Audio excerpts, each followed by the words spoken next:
તો સૌને મારા રામ રામ પ્રણામ। આજે હું અત્યારે ગીર સોમનાથ જિલ્લાના ઉના શહેરમાં ઊભો છું। આ ઉના શહેર એક જમાનામાં સૌરાષ્ટ્રની શાન ગણાતું, કેમ કે અહીંથી દરિયાકાંઠો નજીક છે। વેપાર ઉદ્યોગ આ બધું ઉનાના રસ્તે સૌરાષ્ટ્ર સુધી આવતું, અને પછી રાજકારણની અવદશા થઈ। સારા માણસો એક પછી એક આ ઉના શહેર છોડીને મજબૂરીવશ નીકળતા ગયા, અને છેલ્લે જે વધ્યા એ લોકોના હાથમાં રાજકારણ આવ્યું, અને નબળા માણસોના હાથમાં રાજનીતિનો પાવર આવવાના કારણે વધ્યા ઘટ્યા સારા માણસોએ પણ રહેવા લાયક આ શહેર વધ્યું નહીં, અને પરિણામે ગુંડા તત્વો, માથાભારે માણસો અને સમાજની અંદર તમામ પ્રકારના અનૈતિક અને અસામાજિક કામો કરનારા લોકોનો દબદબો વધ્યો। કોઈ બોલે તો પણ બીક લાગે એવા માહોલની અંદર મને કહેતા ખુશી થાય છે કે આમ આદમી પાર્ટી દ્વારા ઉના શહેરની નગરપાલિકાની ચૂંટણીમાં ઉમેદવારો ઊભા રાખવામાં આવ્યા છે। અમારા અજયભાઈ બાંભણિયા, વિજયભાઈ સોલંકી, નિષ્ઠાબેન અજયભાઈ બાંભણિયા, અમારા ચેતનભાઈ ગઢિયા, ચિંતનભાઈ ગઢિયા, અને અમારા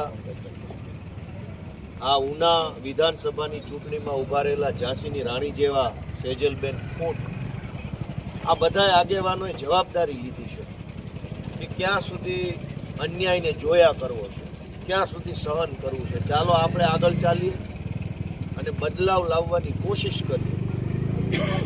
આ ઉના શહેરને સારા વેપારીઓ છોડીને જાય, સારા આગેવાનો છોડીને જાય, એ જોયા નથી કરવું, બદલાવ લાવવો છે। અને ઉનાની રાજનીતિમાં એવો પ્રકારનો ફેરફાર કરવો છે કે લોકો બહારથી અહીંયા રહેવા આવે, ધંધો કરવા આવે, અને એની જવાબદારી આ ઉભેલા લોકોએ લીધી છે।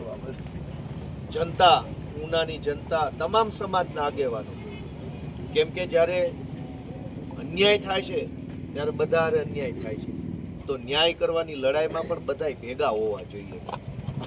અહીંયા જે કંઈ પણ સંખ્યાબળની દ્રષ્ટિએ મુખ્ય ગણાતા સમાજો છે એમને મારી વિનંતી છે કે આ ઉના શહેરના બધા યુવાનોએ મારી જેમ એક ઝંડો લીધો છે, આગેવાની લીધી છે, હિંમત કરી છે બહુ મોટી, કે ઉના શહેરની હાલત તો બદલવી છે।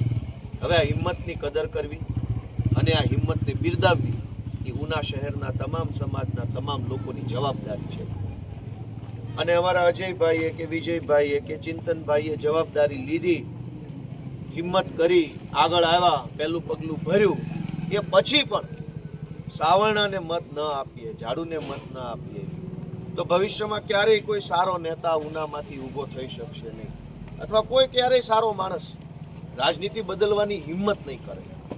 એટલે જે આ યુવાનોની ટીમે હિંમત કરી છે એની હિંમતની કદરના સ્વરૂપમાં સાવરણાના નિશાન ઉપર ઝાડુનું બટન દબાવી 4 મત આપી અને ઉનાની અંદર ગુંડાગીરી કરનારા લોકો, દારૂ વેચનારા લોકો, પબ્લિક પાસેથી તોડ કરનારા લોકો, સરકારી કામમાંથી કટકી કરનારા લોકોને જવાબ આપવાનો સમય આવી ગયો છે, અને એવી નીડર ટીમ આવી ગઈ છે। આ અમારા બધા આગેવાનો છે, એણે ઉંમર નાની, અનુભવ નાનો, પણ હિંમત મોટી, અને હિંમતની કિંમત થાય એવી મારી પોતાની આશા છે। હું આજે સ્પેશિયલી ઉનામાં આવ્યો છું આ બધાને મળવા માટે, એમને બિરદાવવા માટે, અને ઉનાની જનતાને 2 હાથ જોડીને વિનંતી કરવા માટે કે એક વખત આ યુવાનોને તમારા આશીર્વાદ આપો, સાવરણાના ઝાડુના નિશાન ઉપર મત આપી અમારા બધા ઉમેદવારને વિજય બનાવો। જય જય ગરવી ગુજરાત, ભારત માતા કી જય। વિસાવદરવાળી કરવાની છે ઉનામાં, હા, ભ્રષ્ટાચાર મુક્ત ઉનાને